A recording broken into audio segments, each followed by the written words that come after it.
Welcome, everybody, to the Hounds Tales podcast. This is your home for field trialing and deer dog hunting.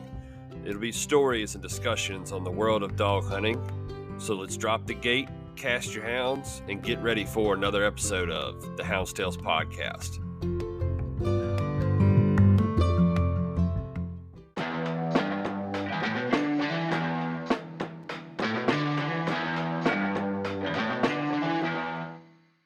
When it's time to get ready for a field trial, deer season, or any other reason that you need to load up that dog box and you're in need of dog hunting supplies, look no further than Outdoor Dog Supply. Outdoor Dog Supply is the leader in online Garmin sales as well as the leader in Garmin and Tritronics trade-in programs.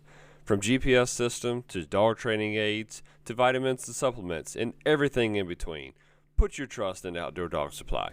Super fast delivery, superior customer service, and a dedication to our sport. We are proud to partner with Outdoor Dog Supply and can't thank them enough for everything that they do for our sport. Visit their website today at outdoordogsupply.com or shoot them a call at 757-482-1000 for any of your hound hunting needs. Thank you, Outdoor Dog Supply.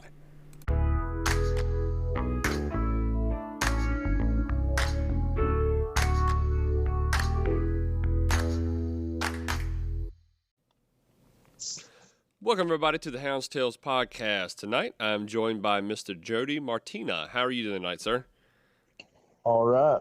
Good deal, good deal. So, we'll just go straight into this thing. We'll make it nice and simple. Why don't you go ahead and just introduce yourself for everybody that's listening? Your name, what's your kennel and what you run under and where you're from, brother.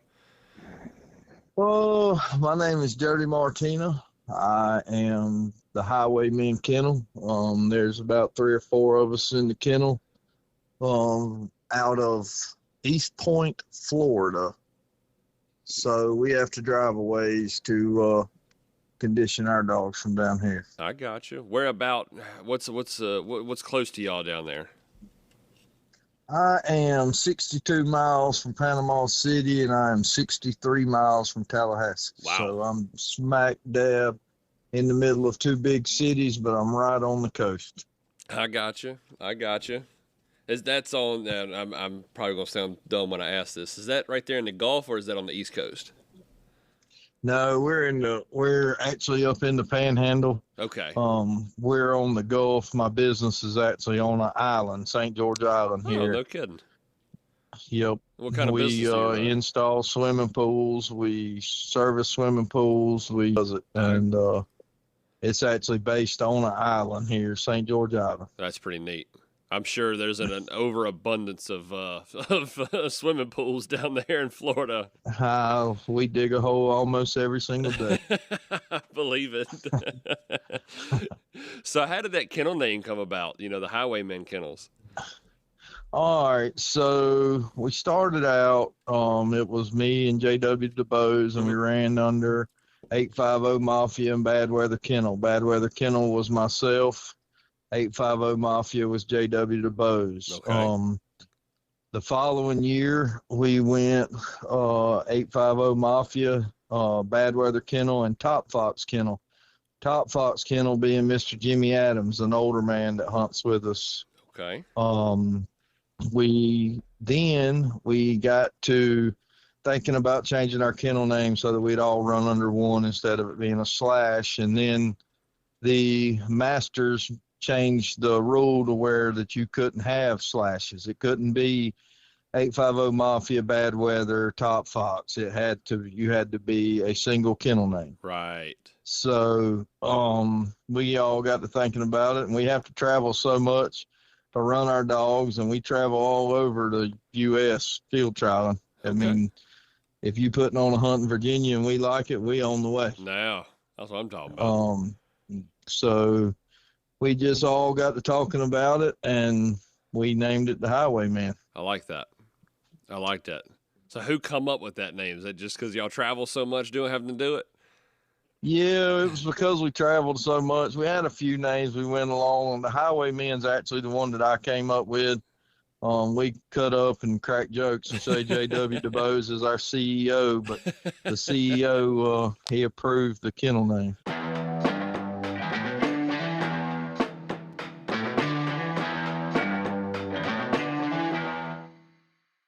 The Hounds podcast is proud to partner with Cajun Lights, who have jumped on board to support the field trialing community. Do you have nighttime field trials? Pleasure running at night? When you need to catch that next crossing at night, put your trust in Cajun Lights. Cajun Lights is a made-in-America product out of North Carolina who has been in business for over 25 years. These are cap-style and bucket hat headlamps to free up that extra hand for your voice recorder or your GPS. Whether it's the Cajun Micro Gator for those late-night feeds, the cost-efficient Cajun Bayou for pleasure running, or the top-level Cajun Blinder for field trials, never miss a thing with these amazing lights. All the lights come with a 2-year warranty and a lifetime labor warranty. These guys are excited to get into our sport, ladies and gentlemen, so be sure, if you see me at Hunt, come ask me about them. I'll have one of each style on hand ready to show you. You can visit their website at CajunLights.com, and their phone number is 888-773-3080. Thank you, Cajun Lights, for coming on board with the Hounds Tales podcast. Now let's get back to the show.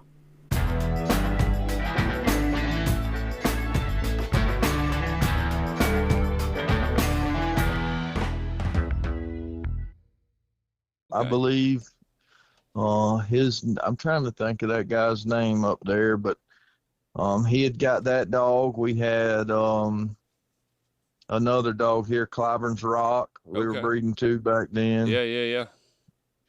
He also had a Boone's Pac-Man down here at one time. Oh, no kidding. Those were the breedings we were running back then. It's hard to find a pedigree without a Pac-Man dog in it. Yeah, that's right. Sure. That is. And clown. Yeah, that's right. That's right. You find one without either one of those two names in it, you've done something. That's right. So, was there some early success when you got hooked up with him? How did you kind of progress from there? Was there good? Did y'all have some wins? Did y'all? How did he had a lot of really, really, really nice dogs. We done a lot of winning with his dogs. I had a couple dogs that would get in the speed and drive. Mm-hmm. Didn't do a whole lot of winning. Done a little bit of placing. Right. But no, didn't really do a whole bunch of winning with my dogs. But we done a lot of winning with his dogs back then. I gotcha. So we'll kind of roll into what we were going to talk about with that. Did these dogs kind of carry into what you're running now? No, what happened is in 2007, mm-hmm. the world kind of ended here in Florida. Right. The pens got closed. Yep. And that was, I went from having 32 head of foxhounds in the backyard to 0. I got rid of every single one of them. Right. They're just, back then, I couldn't afford to keep doing it. Yep. I was working off of a salary, and I could not afford to travel and keep running dogs, so I just completely stopped. I get it, brother. And then I went 10 years without even owning one. I had some deer dogs. I still have hog dogs that my boys love. Other than that, we have hog dogs and field trial dogs is what we have at my house. I gotcha. So I guess when you sold out, when you had to take the break for a little bit, you kind of lost all that breeding from I lost every bit of it. Didn't have none of it. Golly, that's so tough. So Hurricane Michael hit, and when Hurricane Michael hit, we were working daylight to dark. I had started this pool company, and we were in our 3rd year. And we were struggling. Yep. I mean, it was daylight to dark every day, trying to keep it going over here on St. George Island because it was destroyed. Yeah. Well, I told my wife, I said, this is something I've always loved to do, and if I'm going to work this hard to try to make this money, I'm going to be doing something I love to do. I don't blame you one bit. Me and my buddy Danny Treadwell, we drove to a friend of his that had some, and we came home with a truck, dog box, and slam full of dogs. And that's how we started back. So you went all in right there. Went all in. If we're going to do it, we're going to do it all the way. That's what I'm talking about. I love it. Let's talk on them hog dogs for a second, man. What kind of dogs are you running with the hog dogs? We've got blackmouth curs, and we have mountain curs. Okay. And we have bulldogs for catch dogs. We have 2 bulldogs and 5 cur dogs, and we hunt the river So we hunt off of boats. Gotcha. We'll have the cur dogs on the bow. Bulldogs will be chained in the boat. And Right. you just idle along. And when they win the hog, they'll just sell out. Huh. So you better be close to the bank. And you just kind of work the wind. Whichever way the wind's blowing is what side you kind of try to put the dogs on. Interesting. Okay. And let the wind just blow the scent in their face. And as soon as it hits them, it's go time. Now, so how far do these hogs normally run before they give up? Well, they're silent. These dogs are silent, so they kind of ambush them. Oh, okay. There's not a whole lot of running that goes on. kidding. Every great once in a while, we'll have one break and run 800-900 yards, but it's not very far. Wow. No kidding. I had no idea. So the dogs don't say a word. They sail out the boat, and by the time the hog knows they're there, one of them's got a hold of him. Right. So So do the cur dogs, do they play a part in the catch too, as far as like actually getting a hold of it? Yeah, they'll bite him and spin him around, and once he spins around, they'll go to baying him. And if he's not too big, most of your cur dogs will go ahead and catch him. Right. But mostly they're just bay dogs. But if it's 100 pounds or less, you can pretty much leave the bulldogs in the boat. I gotcha. They'll handle business for you. Now, that's awesome. I've seen videos and stuff like that when them pit bulls and bulldogs and all that kind of stuff get turned loose, man. That's wild, man. Oh, it's an adrenaline rush. I'm sure. It is an adrenaline rush. Y'all got and with my kids, I've got a 15-year-old and a 13-year-old, and they are ate up with it. They want to go every day. That's awesome. Hey, it's better than the alternative of what they could be doing at that age, right? 100%. Yep. So, is there like a major population? Is there a lot of the hogs down there, or are they getting scarce? Are they growing rapidly? I know from what I've always been told. Everybody says that hogs are like, once you have them, they're here. They're not. It's hard to get rid of them. 10 years ago, you couldn't find a hog here. Okay. Now you can't go anywhere without finding a hog. Wow. Once they got here, they have just, I don't know how many litters they have a year, but I can tell you it's a bunch. We have where I hunt at, we'll have storms come in, like I talked about Hurricane Michael, and it'll flood every inch of ground that we hunt, and people will go up there and they'll hunt them on the high spots and think that they're killing them off. Right. And then we'll go right back up there the next weekend and catch 5. Jesus. They're up there. That's crazy. I don't know. And they're destructive as all get out, ain't they? Oh gosh, down there where we're at in the marsh, they'll have a spot beat out 100 yards by 100 yards circle, and they'll be living in it. That's insane. You liables to cast dogs and run up on 30, or you liables to cast dogs and run up on 1. You never know what you're gonna get whenever you go hog hunting. Is there a lot of trapping for them down there, or is it what else do people do for these hogs to get them? Well, down here, the way the state of Florida is, in my opinion, against sportsmen for some reason. I don't understand it. It really feels that way sometimes. But for trapping of hogs, you cannot move them alive at all. So what's the sport in trapping a hog and walking out there and shooting him? There's no sport in that whatsoever. So no one does that. Right. If someone traps a hog, they're doing it for a reason. They want that hog to take home, put in a pen, a bay pen, or anything like that. Right. And the state of Florida's kind of got you handcuffed to where you can't do that. Gotcha. So no one's really trapping for them. We're just the few that'll hunt them. We hunt them and keep them knocked back the best we can. And like I said, you'll have the high water come in, and people go up there and kill 25 or 30 of them and think they've put a dent in them, and they haven't even touched them. Wow.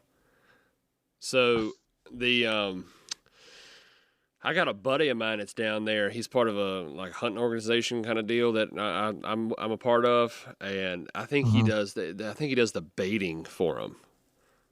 I think that's a pretty big thing down there. I guess the guys that aren't using the dogs, that's what they have to do is probably bait and they'll bait them up. That's wild. And they've got it. You can't do that on public land. You can do it on private land, but you Right. cannot do it on public land. That's insane. For a animal that destroys the forest, Yep. you can't do anything to try to get him out of there. Yep. About like us and the coyotes up here, they won't let us put coyotes in the fox pens, and then they want to all bent out of shape when their wives' little chihuahua gets yanked out of the backyard. 100%. Love it. Love it. We're going to take a quick second here and interrupt this episode and let you all know about our friends over at Southern Hound Hunting Magazine. Do you enjoy reading stories from houndsmen across the country? Diving into real-life experiences out there in the woods with working hounds of every kind. Deer dogging, bear dogging, hog dogging, small game dogging, you name it, the Southern Hound Hunting Magazine has it. And it's bringing it to you page after page while also spreading a positive image of this beautiful sport that we all love. Be sure to sign up today, and for just $15 a year, you can have quarterly magazines filled with nothing but dog hunting sent right to your door. Check them out today at southernhoundhunting.com and get in the hunt. Let's get back to the episode. So back to the field trial dogs, man. You know, what kind of dogs are you running now? You know, what kind of breedings y'all working with down there? Oh, I'm running quite a few Crisco Charlies. Okay. I really like that. I'm running some Swift Creek Rusties right now. He's dead and gone, so there won't be no more of them. Wow. I've run a bunch of Broadway stuff. Jeff Broadway always done me right, so I've got a bunch of Broadway stuff in my dog pens. Okay. I got you. Sounds like from what I'm being told is you got a few that are hitting pretty good too. We've been doing pretty good this year. I can't complain. I sure can't complain. They have not let me down yet. I love it. So do you mostly what is y'all's attack? Are y'all 3-day guys? Are y'all multi-day guys? Are y'all single days? What are y'all hitting? So when we started, like I said before, with the 850 Mafia Bad Weather Kennel, we were straight 1-day guys. Okay. Traveled everywhere for 1-day hunts. CRHA, SRHA, any money hunt, we were going to it. And we were there. Nice.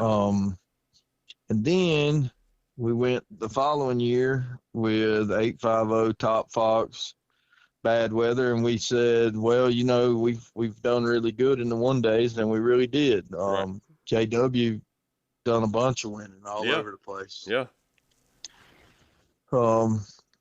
He had some really nice dogs that I hauled off and that he hauled off, and we just, anything that he wanted to take to a hunt, whether it was mine or his, he took. Whenever I wanted to go, I took it. So we done really good, and it was actually his idea, and I'll hold him to the coal on that.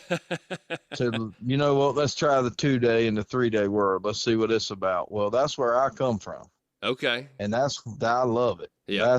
That's my hunting. I want to stay up there, and there's something about a 2-day and 3-day hunt. You meet people, you hang out with people. You're not just driving 15 hours to go run your dogs for 4 hours. Right. You're actually going to be hanging out. So that's my bread and butter. I would much rather 2 and 3-day hunt. Right. But I'm going to have a dog that can get in that first day. If it can't get in that first day, it ain't staying here. Okay. You're not one to come from behind then. No, I don't want to come from behind. I want to be in it from day one. It's so funny, man. Like, you hear so many different people talking about that. Like, I know a lot of guys. Man, who the heck was I talking to? I can't remember who it was now, said that he hates being up front after the first day. He'd rather sit around and hover around that 24th, 25th place, top 20, hover around there and kind of sneak in there and come in from behind on the last 2 days.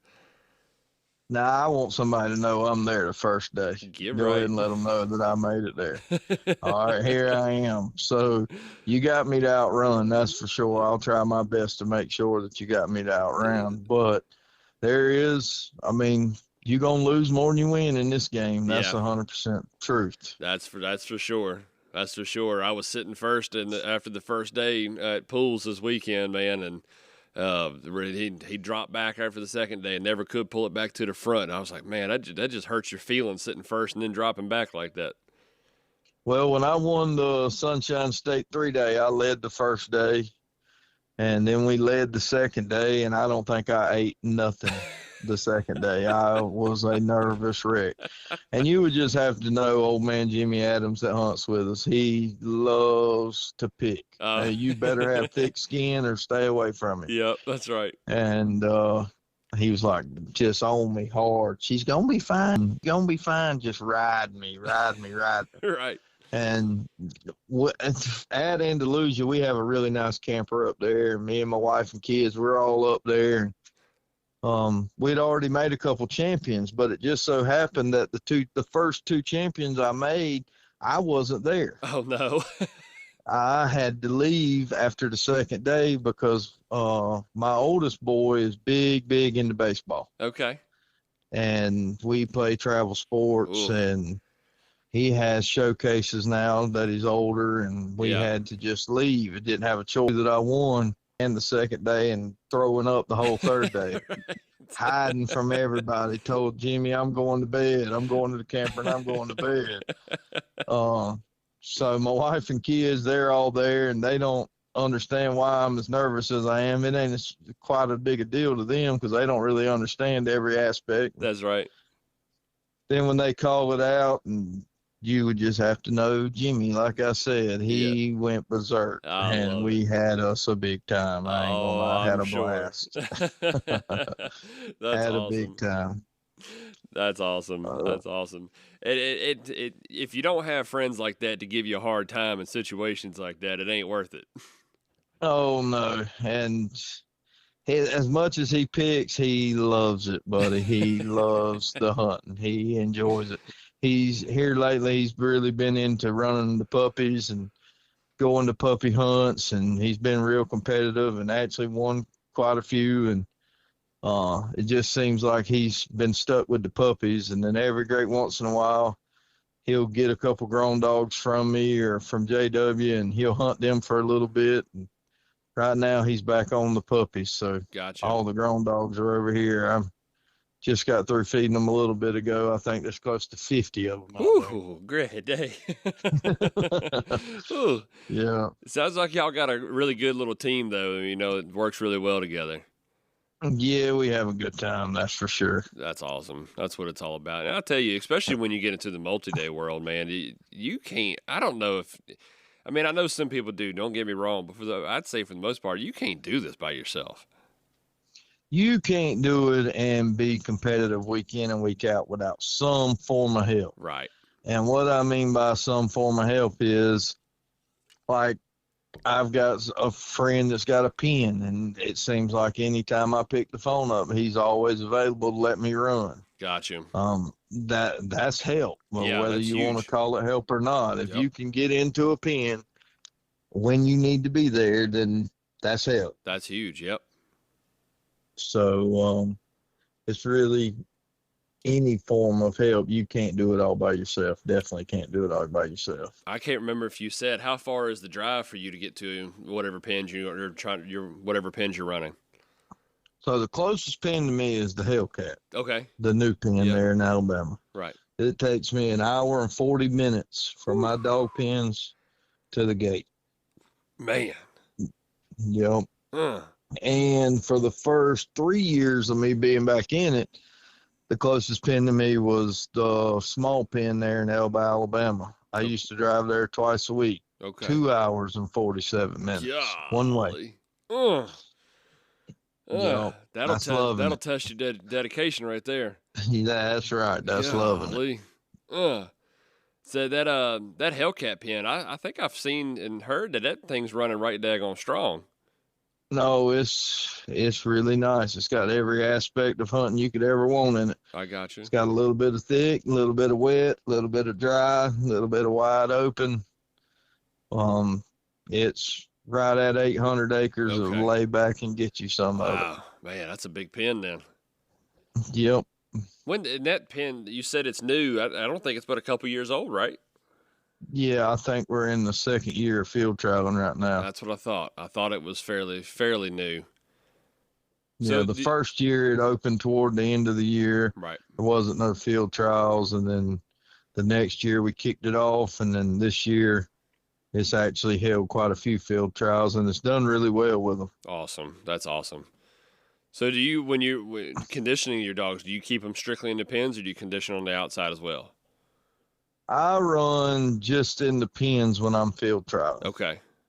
I do run the outside with these same dogs during deer season whenever I want to go deer hunting. Right. I don't have the desire to deer hunt like I used to hog hunting, so we don't really go do a bunch of deer hunting. Right. The kids like the action. They Yep. want to be all in the action. Right. So the hog hunting's where the action's Yeah, at. that ain't no doubt about that. There ain't no looking for horns when the hog hits the road. That's right.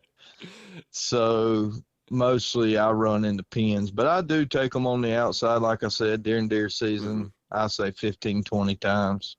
I'll run them on the outside. I do like running during deer dog training season when there's not a lot of hunters up there. Yeah. I'll take these field trial dogs up there and kind of get them out the road a little bit. That's one thing I wish they'd incorporate up here in Virginia is the training season. Yeah, we have, I believe it's 17 days of deer dog training season. That's not bad. You're supposed to let your deer dogs sit up all year long and run them 17 days and have them ready. Right. Right. I guess it's better than the 0 that we have. Yeah, that's right. Yep. So I guess they're just a touch better. That's just a touch. Yeah. Oh man. So I've been hearing some names. A couple guys have mentioned some names to me. How about Zigg? Zigg was the very first dog I ever made a champion. Okay. He was out of Clark's Moneymaker and Underwood's Rose. Gotcha. Okay. Big, strong male dog. It's a real funny story. I had 2 puppies for sale at a field trial. Mr. Bub Moody had him. Right. He had only scored 100 points the first day, but he was trying to chew the kennels to pieces. And I told Mr. Bub, I said, that's what I'm looking for right there. And he said, well, I'm wanting some fast puppies. I said, well, I got you some. He said, well, let's trade. So that's what we done. That'll work. I think I hunted him close to a year and then took him to the North Florida. Okay. The first day he was 7th. Right. The second day he fell to 12th. I had to leave and go to a baseball tournament. Friend of mine stayed behind. Right. And I left him to take the wrap off. When you do this, and he casted him for me on the 3rd day, and phone call, and you won it. I said, that gummy came from 12th, and he was top speed and drive the last day, had hit 20 to hunt and 20 to trail. That'll do it. And came from 12th and sat on top. He wound up being first hunting, first trailing, second speed and drive. That's a strong performance right there. Oh, yeah. I guess that would have been, should have been leading the endurance too then, right?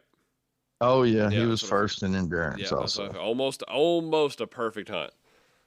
Almost. But my buddy Eric Temple threw a wrench in it and won the speed and drive. Hey, you got the CH on the name, though. That's all that matters. That's right. What year was that when you made that champion? Oh, that was 2021. 21. Okay. I got you. Yep. I didn't figure, with it being a moneymaker, I didn't figure it was that long ago.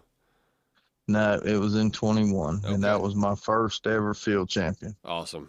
And then we turn around and go right back, I believe it was March of the following year with Blacktop. Okay. I know you've probably seen it on Facebook of our buddy Chase Sharkey that passed away in the boating accident over in Louisiana. Yeah. Mm-hmm. So he was my number one go-to, pick the phone up, Chase, I need a dog. Okay. I need a dog. He was my number one. All right, I'll find you one. Yeah. Well, he called me and told me I wasn't looking at the time. He called me and said, I got you a dog. I'm telling you, he's going to be the man. Right. You need to get him. So I bought the dog from Shane McCoy. Okay. And I'll be honest, I ran him for a couple of weeks, and I called Chase, and I said, man, I don't see what you see. The dog, he's just a dog. I mean, it's nothing special. I mean, well, I hauled him to a hunt and placed him. Okay. And I called him up, and I said, man, maybe I was wrong. I don't know. He's like, I told you. You'd have to know Chase. He cut up about everything. So he's like, well, I guess I don't know nothing. You know everything. So Right. I was like, well, hey, I'm man enough to say I was wrong. That's right. So, it rolled in. We went to another hunt, and that hunt, Chasen had a week-long tournament. So I hauled the dog over to the hunt. I painted the dog. I gave the dog his nighttime medicine, and Pawpaw, which is Mr. Jimmy Adams, we call him Pawpaw. Okay. I said, here he is. This is what I want done to him. Right. See what happens tomorrow. Right. Well, he called me up and said, hey, he's sitting second. Okay. I was like, oh, okay, so here we go. Yep. And I give him a little bit of instruction on the phone. JW calls, and what you think about this, what you think about that, and we all decide on what we want to do to him. And Right. we send him out that second day, and he calls me, and he goes, hey, we're still second. I was like, all right, sounds good to me. Let's roll with it. Dang all right. So sent him out the third day, and the dog that was leading the hunt quit. Oh, man. And Blacktop was the high dog. Get right. So he came from second, and he moved right on into first, and that was another one of them. I got a phone call this time from Christy Freeman. You just won it. I was like, no, you're kidding. She's like, no, you won it. I'm telling you, you won it. I was love like, it. daggone. We 2 for 2, and I haven't been at either one of them. And which hunt did you say that was? That was the Dry Creek. Okay, I got you. Yep. And that was over at Andalusia. That's what I thought. That's what I thought. I couldn't quite remember. The North Florida was over at St. George, where yeah. Zigg one was over at St. George. Gotcha. That's another one of the pens. Oh, I want to get to a lot of those pens down south. Go to as soon as I can. St. George is rocking and rolling. I love it. It is a running pen. Now, they did chop it. The running's kind of changed a little bit there. You definitely want to bring you a track running dog when you go now, because they've knocked a lot of the woods down, but it is rolling. That sounds like a good time for us Virginia boys to come down south and play it in. Oh, yeah, y'all got some that come down here. Yeah. Yeah. There's some that come down here. Yeah, that's a long dang hike for to go around there, though. Golly. I don't want to hear about no long hike. I just got home from a long hike. Where'd you go? The Hound Tales podcast has teamed up with First Form Outdoors to get behind the hunters. Yes, that's right, the hunters. We as houndsmen put so much focus on our dogs that sometimes we forget to focus on our own selves and our health. Whether you're in the woods racing to get in front of that big buck chase or in the wire for 5 hours catching crossings up and down the path, we are constantly draining our bodies all day long. First Form offers energy drinks, hydration products, protein snacks, and other supplements to get us back up and going while we are doing what we love. Show yourself some love and visit firstform.com, and that's the number 1, STPHORM.com to check these guys out. And from here on out at all hunts, I will have products available for purchase. If you have any requests that you see when you visit firstform.com, feel free to contact me and place an order, and we'll make that happen. Now, back to the episode. I went to the Double N 2-day Derby this past week. Okay. 10 hours and 44 minutes from here. Golly. How'd y'all manage? The first day was 3rd and 5th. Okay. Then the dog that was 3rd fell to 12th, and the dog that was 5th stayed right there. She wound up 5th. I gotcha. Not bad, though. Not a bad weekend. No, had a good weekend. Had a really good time. Yeah, that's another one of the pens I've heard is just absolutely rocking right now too. No, that place is all you want when it comes to running. Get right. It's running. What dogs did y'all take down there or up there? Excuse me. I took the one of the Swift Creek Rusty Gyps. That's one of the ones that I placed. Okay. And the dog that was third the first day is a little young male dog out of Turd Hills Bad Ben. Okay, I got you. Old Bad Ben blood Yeah. that made it down that far. Oh yeah, Bad Ben ain't that far away from me. I got you. Me and old Tick, we talk pretty regular. Yeah. He ain't far from me at all. I got you. I wasn't sure how far the distance was. Yeah, I got to be careful when I'm saying down there, and that way everything's down for me, everything's up for you. So That's right. That's right. all right. So how about That this? is right. How about this toxic dog? That's the one I keep hearing from a couple guys I talked to. The toxic dog is the one we really needed to hit on. She's pretty nice. Yeah. I can't talk her up too much because I'm fixing to go to a $500 to run the score up. But she's pretty nice. She actually placed this weekend too. I dropped her off on the way up with Madison Leggett and let her take her to the $150 money hunt there at Forston this weekend, and she hit up there. Okay, I got you. She was 10th, but she wasn't quite where I wanted her to be, but Right. I try to support someone that puts on a bunch of hunts, and old Jamie Dangerfield's really been trying to put on a bunch of hunts, so I got you. I want to send him some dogs if I can. I like that. I respect that. So where did that dog come from? What's her background? All right, so the background story on her is I was flipping through the Hunter's Horn, which I'm real bad about buying a dog, really bad about it. I'm quick to buy a dog. Right. And I was flipping through the book, and I seen that breeding, and I knew the mama, and I knew she was out of Charlie. Okay. The mama to is Drive on Poison, which is Drive on Kennels there out of North Carolina. Right.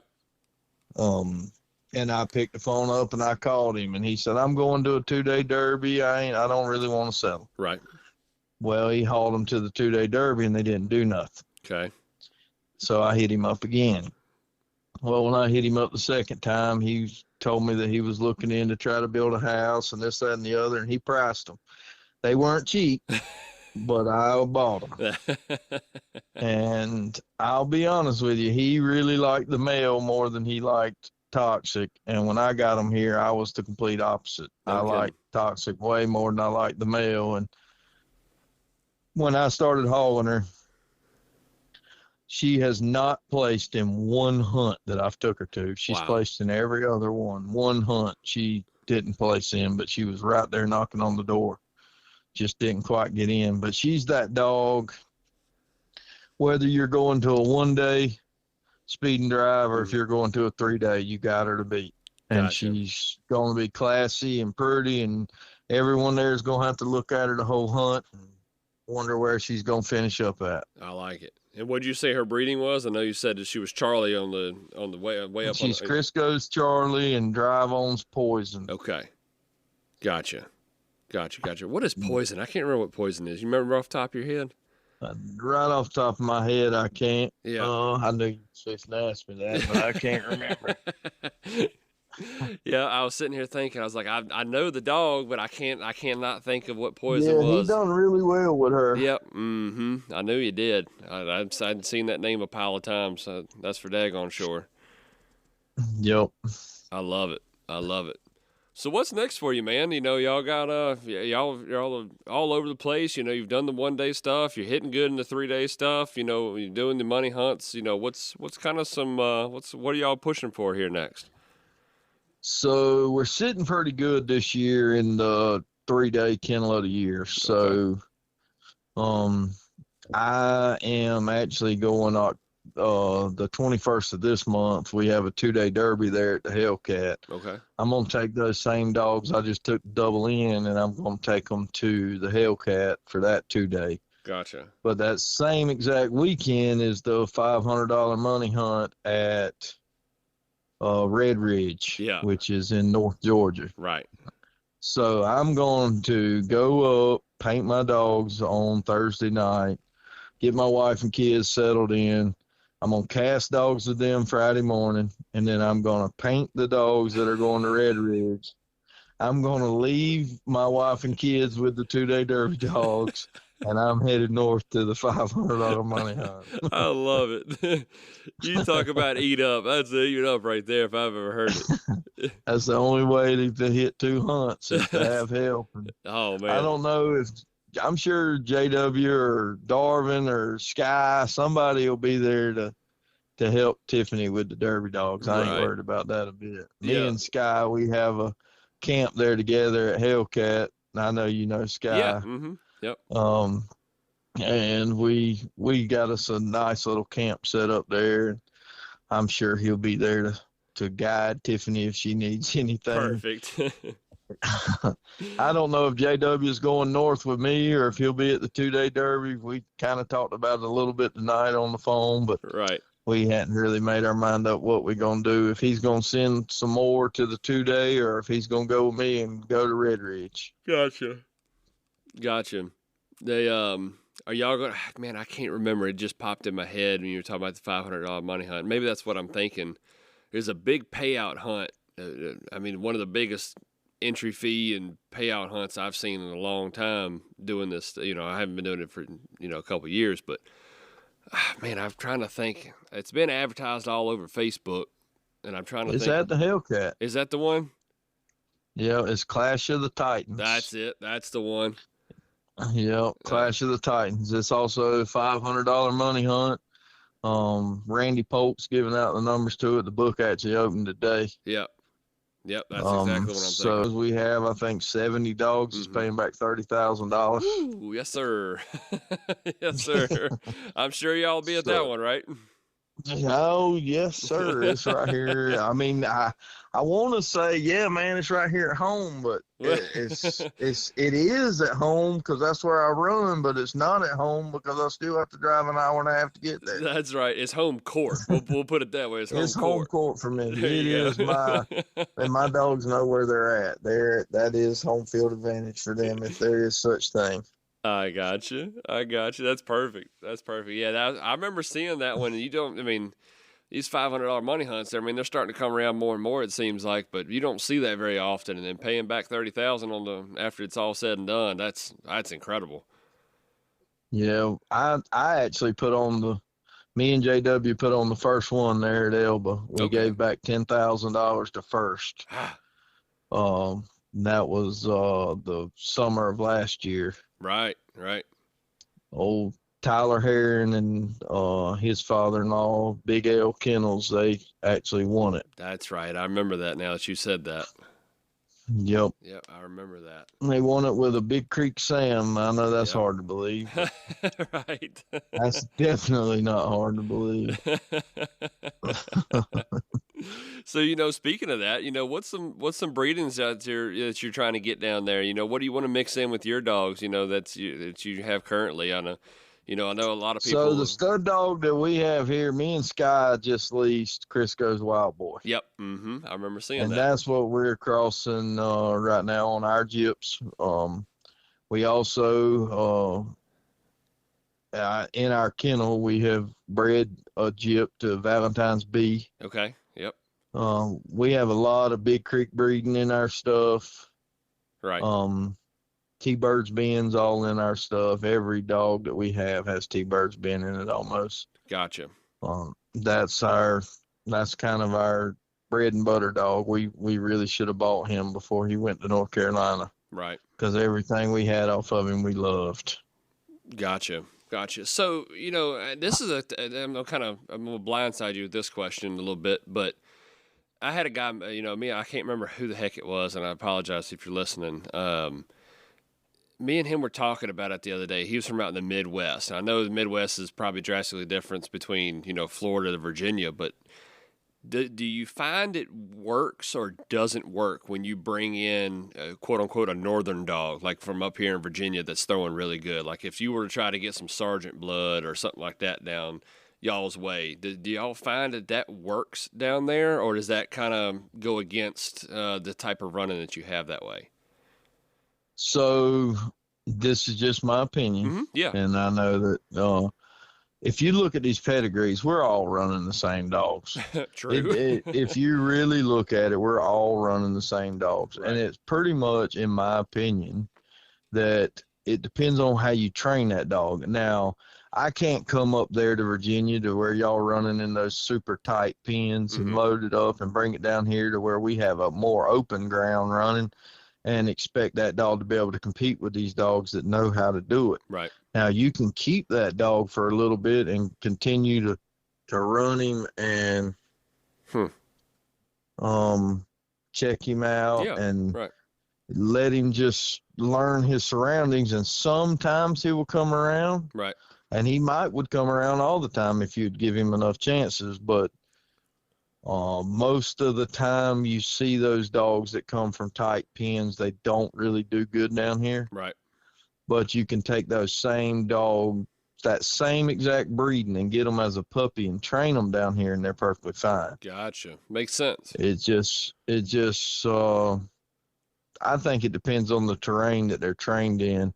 I think a lot of those guys out west, they have the more yank back, get you some pins over there that and those dogs seem to, if you can find one that runs a track and runs in that open area, you can pretty much take him anywhere and run. Okay.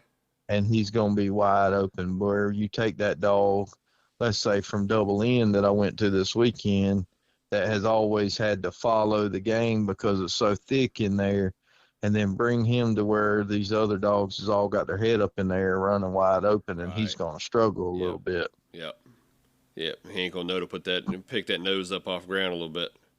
Yeah. You ain't just going to, you're not just going to throw that into him the first time you run him, I don't think. That makes a lot of sense, though. Yeah. It makes a ton of sense. You know, I've never really considered taking it that way, but now that you've said it, it makes a ton of sense after hearing it. Yeah. So there's a dog up there now that Brandon's got. Brandon Wisnot's got. I think they call him Intimidator. Yeah. Yep. That dog has. I mean, he's kind of one of those exception to the rules. Wherever you put him down, he's kind of done great. Right. He's ran him, and from that dog just always finds a way. Yep. They named him right, didn't they? That's right. He got old Dale looking out for him. That's right. So, you know, what's some big, you know, what's kind of some goals you have, man? You know, everybody's got a bucket list as far as hunts go. What's some of the hunts that you want to hit and try to win at? No, that's just like the best of the best, in my opinion. Right. Going to the Masters. I want to try to one day be able to get in the mix at the Masters. I like that. Another one also is and it used to be a little bit more prestigious than what it is now. It used to, a long time ago. It always went back to January dogs. It didn't matter what age it was, but it was the Western Derby. Like it went all the way back to January 1st, and that's always been one that we've tried to go to, and we haven't had much success at all at it, but that's something that I'm still chasing. I'm gonna hit at the Western Derby also. They run them out in Mississippi normally. The last time that I went to it, it was there at J&J's in Mississippi. Yeah. I thought that was. I guess I'm saying down y'all's way. Yeah. How far is that from y'all? Oh, from me, it takes me about 6.5 hours to get there. Whew. Okay. Maybe it's not as close as I thought it was. No, for Mr. Jimmy and JWC, they're a little bit more out west. I think it takes them 3.5 hours to get there. I got you. But for me, I mean, like I said, I'd really have to show you a map to show you exactly where I live, but I am right on the coast. My house is literally 500 yards from the water. Gotcha. How far are you from Pensacola? 3 hours. 3 hours. Okay, that's about the only place that I've been down there that's around your area. I guess I could say is down there in Pensacola. Went down to the short track down there for the Snowball Derby one year. Yep. If you would have just followed the coast and came on this way about 100 miles, you'd have found me. Ran right into you, huh? Yep, you'd have found me. Just look for the pools. That's right. Look for the big pool signs anyway. That's right.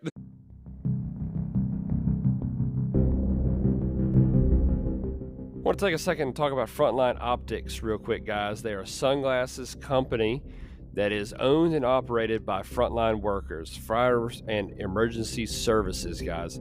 They have designed glasses with us in mind, with the frontline workers in mind, people that are out there using your sunglasses every day and don't want to break the bank and have a pair of sunglasses get broke and have to and just be out of that that crazy amount of money. Guys, these are high quality polarized sunglasses that are durable, affordable, and ultimately represent our lifestyle. In addition to that, a portion of all proceeds from the sale of these glasses is donated to First Responders Children's Foundation. It is in support of those children who have lost a parent in the line of duty. How cool is that, guys?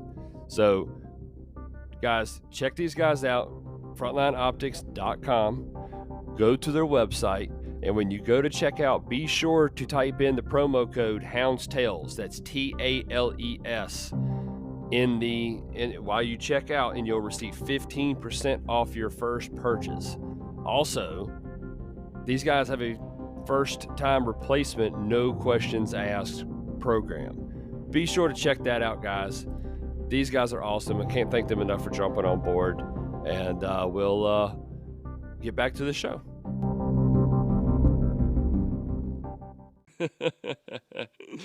All right, man. So, we're getting kind of close to the hour mark here. So, let's hit this closing topic, man. We always give my guest options, and you chose the advice for new houndsmen getting into the sport. So, what do you got for any new houndsmen that are getting in? So, in my opinion, for a young hunter getting in, or older hunter, that do not go to the fox pen and just get the dogs that the guys are giving away. Right. That I'm just being honest. Yeah. Everyone has those dogs that they just don't want, and they're waiting for that guy to show up and say, "Hey, yeah, man, here you can have these 3." And you just cold off on this young hunter getting into the sport, and now he is going to run those dogs that are not going to get his name called. Right. And in my opinion, if I could tell a young hunter what to do, it would be to go to someone that is successful. Rodney Crisco, Brandon Wisnant, any guys that are successful in their area, and buy them a couple puppies, settle down, and understand that it's going to be about a year before you get to go to a real field trial. Right. But start from scratch. Don't go to the pen and pick up everybody's cold dog. I like that. That is not going to be the way. That I think that discourages more hunters than it does help them. That makes a lot of sense. I just wish that young hunters would understand that it's not, unless you just got plenty of money and you can go to someone's house and say, "Hey, I want that dog." Right. You're going to have to just patience, buckle down, and blood, sweat, and tears, and you're going to have to go through some of them. Yep. They're not all going to make it, right. But you're going to have to go and look for what you want. Don't worry about what Jody's running or what Sky's running. Right. Get what you want to run. Yeah, if what you got makes you happy, you're the one that's got to feed him. Yep. We don't have to feed him. That's right. I'm glad you like him. That's right. I want you to keep liking him. That's right. I really do. Everyone has said that our sport is dying. Our sport is not dying. Mm-mm. Our sport is actually growing, and it's getting bigger. I thought that the bigger entry fees were going to hurt the sport, and I think in some aspect it might, just a tad bit. But for the most part, like this weekend, for example, when I was in North Carolina, there was so many young hunters there that had their dog, and some of them didn't make the cut. Some of them did make the cut, Right. and it's definitely, our sport is not dying. No. There's a bunch of young people that want to do what we're doing, and I think that as hunters, we should help them get into it versus calling off on them. That's right. I like that. I respect that a lot.